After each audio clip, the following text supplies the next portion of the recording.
Alright, hello everybody. I actually, last video, well, not last video, but one of my previous videos, I was basically talking about how I hate online school and I hate physical school, during the pandemic. And, I basically put, like, a flow-free background.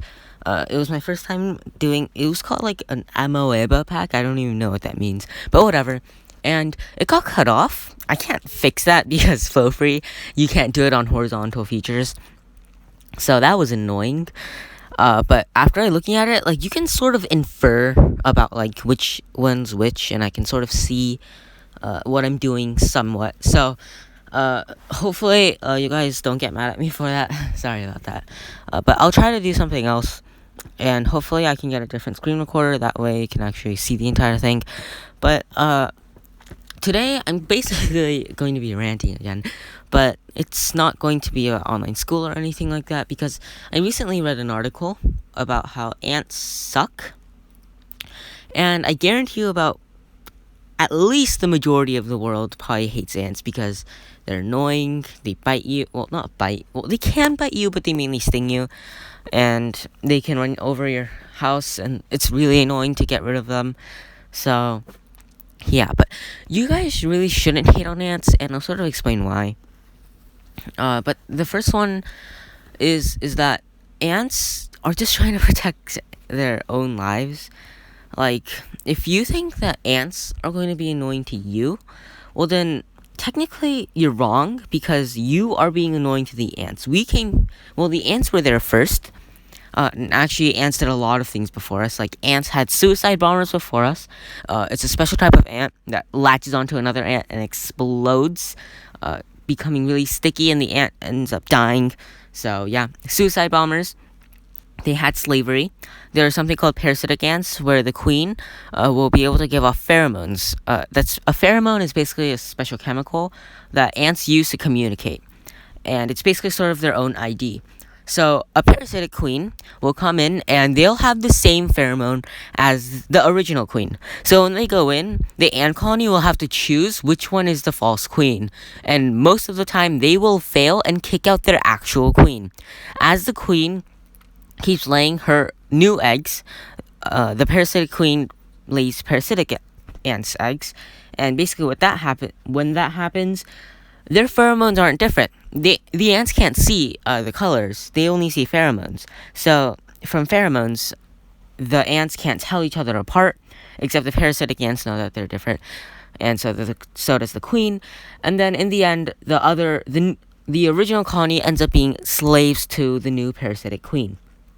So they discovered slavery first. They discovered farming first. There's something called aphids, and a lot of farmers hate them. And that's because they can suck on plants and destroy them. But ants use them as pretty much cows. Like how we give cows, like how we feed cows. The ants feed cows with the plants, and then they eat the aphids. And if they don't eat the aphids, they will take out sugar that are excreted from the aphids. Similar how we milk cows and drink the milk. So yeah, they discovered farming first. They discovered war first. They are completely warlike. There's actually a special type of ant called the army ant, which has a huge number, and they will just walk through like an entire lane of, like, in the jungle or whatever, and they will destroy anything in its path.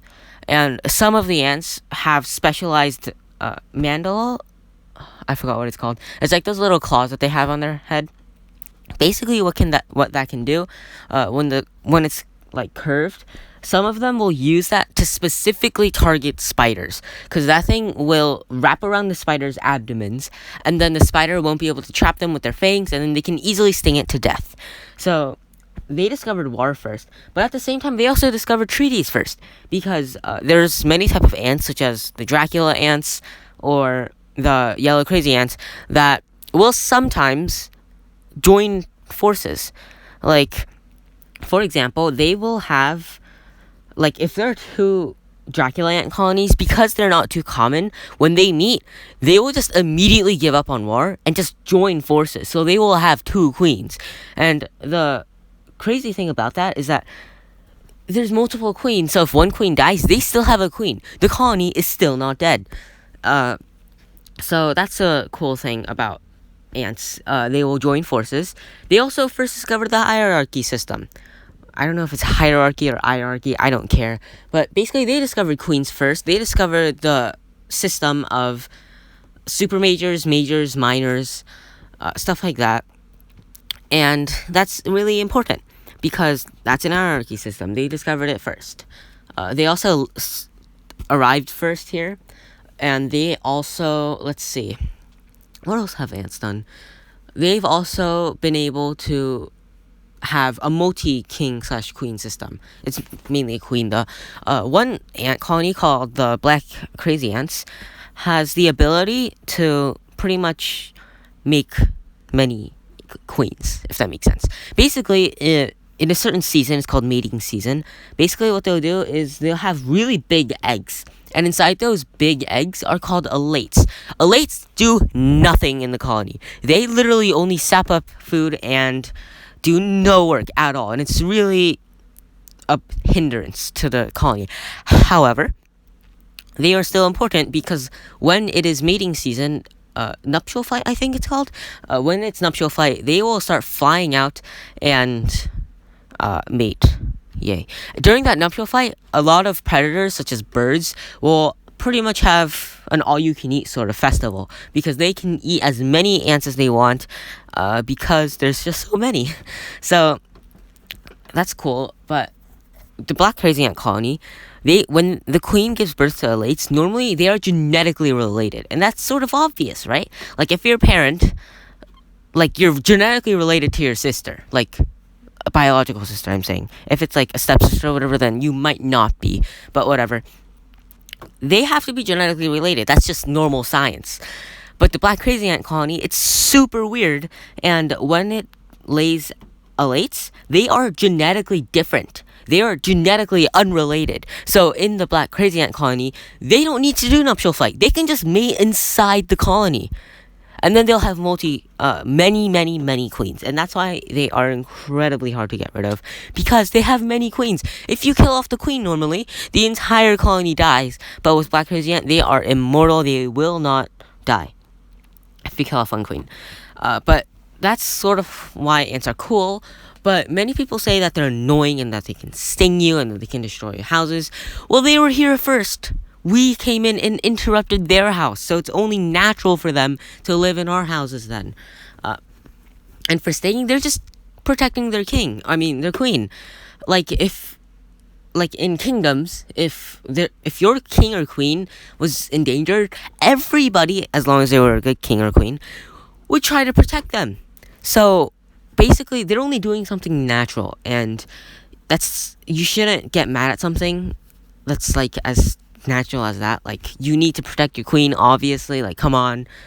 So yeah, ants are cool. They also have undying loyalty. They will always never have mutiny ever, unless it's like parasitic ants, but whatever. Let's see, what other reasons were there? There were also another reason. It was like where ants, like, they can like chew up trees and stuff like that, and it's not good for the environment. They're just helping it decompose and all. And ants can help decompose a lot of the world's wastes. So ants are nice. Don't hate on them. If you get stung on them, yeah, you can kill them because they're minors probably. But please just don't hate on them too much. Alright, bye. Bye.